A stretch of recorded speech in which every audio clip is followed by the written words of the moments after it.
I'm Daniel Crouch, a partner at Daniel Crouch Rare Books. We've got shops in central London and St James's and on the Upper East Side in New York. And as a business, we specialise in answers to the question, where are we and what time is it? So we sell maps, atlases, voyages, globes, scientific instruments. Wow, cool. And you've got two objects that you wanted to discuss today. One of them was the Chinese celestial chart that you showed last November. Yes, certainly. We have two objects that give us some idea of representation of the business. The Chinese celestial twin of the blue map of the world is a very rare Chinese printed map of the heavens. And it's one of the largest celestial maps I've ever seen, at some 8 feet wide. And it's based on a Song dynasty chart that actually exists in Suzhou still as a stone stele. But this was published in the 19th century to update that original Song dynasty chart. And it shows the Chinese constellations, which of course are the same stars as you see in Western Europe, but they arrange them rather differently from how we do. And printed in this imperial blue, it's a very, very dramatic chart indeed, and a wonderful companion piece to the Chinese world map of a similar format which we also had. And I saw that in the description, these sort of large maps seek to authenticate the truth in ancient texts. Yeah, I mean, there's this sort of very good Chinese concept of reverence for the past and your ancestors. And so really the map is an expression of the Qing dynasty looking back to the Song dynasty and its successors. And the Qing dynasty, when this map was produced in 1826, weren't having the best of times. And so by referencing the past of the Song dynasty, we also had similar problems and resolved them to a certain extent.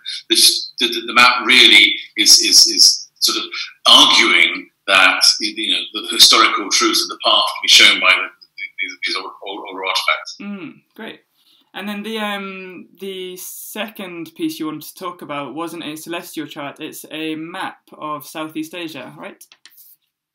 Yes, this is the Giacomo Gastaldi map of Southeast Asia. It's one of a series of very, very detailed scientific maps that he did. And then these maps are separately published, and they are what's known as a Lefreri style map. And it was made in 1562, and they are maps that were made to order in Italy by a series of publishers. They're called Lefreri because one of the very few surviving title pages was published by the Roman printer Antonio Lefreri, but actually Gastaldi, the author of this map, was in many ways the most famous of that school.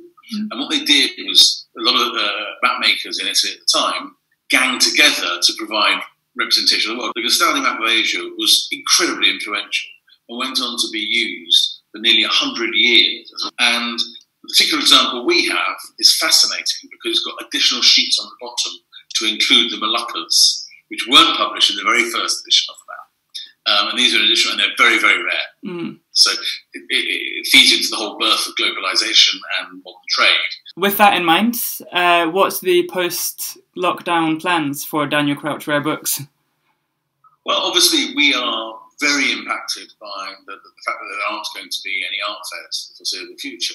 And that's a very large part of our business. But as book and map dealers, we're very fortunate in that we have many strands to our trade. So we still issue printed catalogues, we have a very good web presence, and we have 2 open retail shops. So we'll be concentrating much more on that home turf. I'll be picking up fewer air miles, and my family will get sick of the sight of me. But hopefully we'll have many, many avenues to continue selling. But at the same time, we're not standing still, and we're very interested in exploring new ways of meeting new customers and showing people our inventory.